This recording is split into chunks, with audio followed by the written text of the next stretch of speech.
వెళ్ళరు. వైశిష్ట్యం. అమ్మ, ఈనాడు కృష్ణాష్టమి అంటే కృష్ణుడి జన్మదినం. అంటే భక్తులంతా కూడా చిన్ని కృష్ణుడిగా కొంతమంది కొలుచుకుంటారు, ఇంకొందరు గీతాచార్యుడిగా అనుకుని చక్కగా ఆ విధంగా పూజ చేసుకుంటారు. ఏ విధంగా పూజ చేసుకున్నా సరే ఆ కృష్ణ పరమాత్ముడికి మన పూజలన్నీ అందుతూ ఉంటాయి.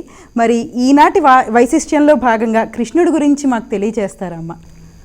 తప్పనిసరిగా నేటి వైశిష్యంలో మనం తెలుసుకుందాం అనుకుంటున్న ముఖ్యమైన విషయం శ్రీకృష్ణ జన్మాష్టమి. కృష్ణుడు అంటేనే అందరికీ దృష్టిలో మెదిలేది బాలకృష్ణుడు, నెమలిపించం, మురళీగానం. ఇవి అన్నిటికంటే కూడా ముందు ఆయన జగద్గురువు, గీతాచార్యుడు.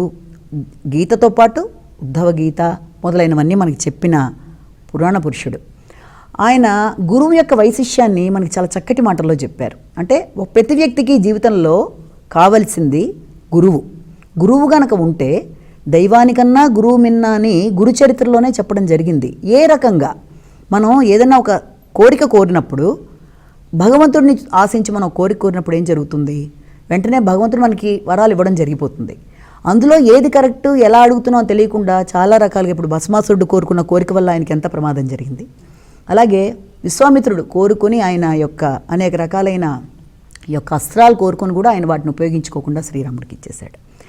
అంటే ముందు జాగ్రత్తగా ప్రపంచంలో రాబోతున్న యుగాల్ని దృష్టిలో పెట్టుకొని గీత ద్వారా, భగవద్గీత ద్వారా, ఉద్ధవ గీత ద్వారా ప్రపంచంలో రాబోతున్న ప్రళయాల విషయంలో కానీ మొదలైన అనేక విషయాల్లో ఆయన ముందు జాగ్రత్తతో జరగబోతున్న పరిణామాలను దృష్టిలో ఉంచుకొని ఆధ్యాత్మిక ప్రగతికి దోహదం కల్పించే విధంగా ఎన్నో విషయాలను ఆయన మనకి చెప్పడం జరిగింది. ఎన్నో రకాల విషయాల్లో కూడా ముఖ్యంగా మనం తీసుకున్నట్లయితే గురువు యొక్క వైశిష్యత. గురువు అంటే ఎందుకని? ఒక వ్యక్తికి మంచి మార్గాన్ని చూపించేది గురువు. అందులో భాగంగా మనం తీసుకున్నట్లయితే అనేక మంది గురువుల్లో ముఖ్యంగా దక్షిణామూర్తి మౌనభాష్యంతోనే ఆయన భగవత్ స్వరూపం గురించి వివరించటం. అలాగే దత్తాత్రేయుడు బ్రహ్మ విష్ణు స్వరూపాలు, బ్రహ్మ విష్ణు శివ వీళ్ళందరి స్వరూపాలతో గురువారం ఆయన పేరు మీదే. అంటే ఆయన ఎంత మంచి మార్గాలు చూపించాడు వ్యక్తులకి. అలాగే శ్రీకృష్ణుడు ఆయన చెప్పినంత బోధలు మన వ్యక్తి జీవితానికి ఎంత అవసరమైనవో మనకి చదువుతుంటే అర్థమవుతూ ఉంటుంది. అది గీత ద్వారా, ఉద్ధవ గీత ద్వారా అయినా చాలా చక్కటి విషయాలు చెప్పారు.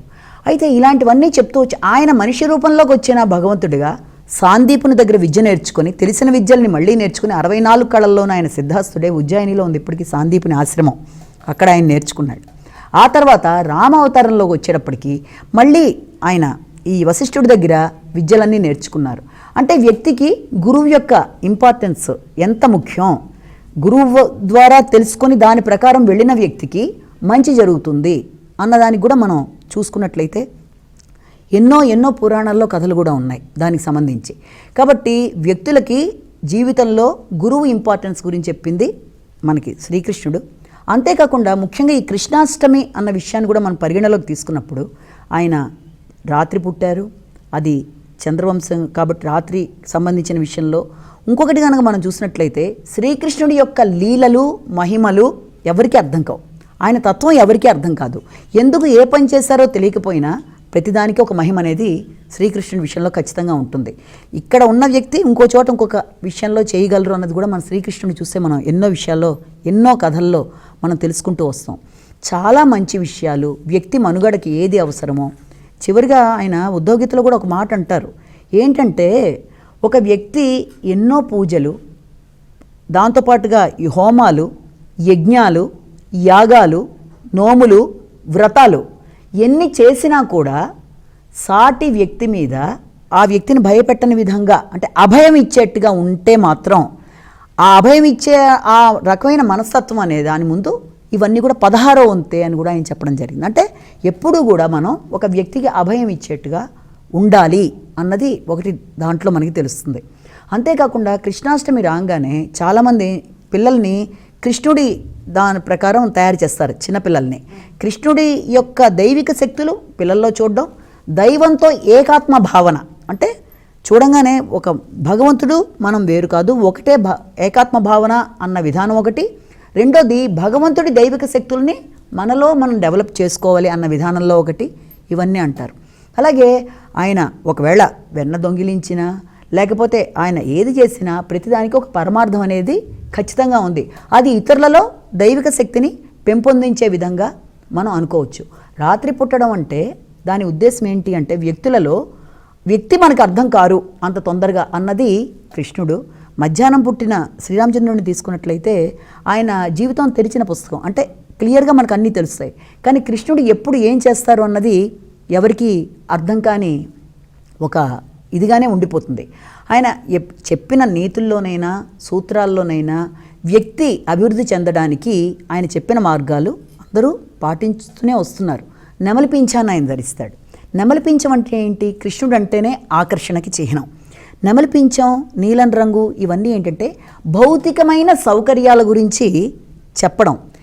ఇంకా మురళీగానం, వేణునాదం సామవేద గానాల్లో ఒకటిగా అదొక మెడిటేషన్. మనం గనక వింటే ఎక్కడన్నా ఫ్లూట్ శబ్దం మురళీగానాన్ని వింటుంటే ఒక రకమైన మెడిటేషన్లోకి వెళ్ళిపోయినట్టుగా భావన కలుగుతుంది. అంటే ఆ యొక్క ఇది మనని చాలా చాలా ఆనందానికి తీసుకెడుతుంది.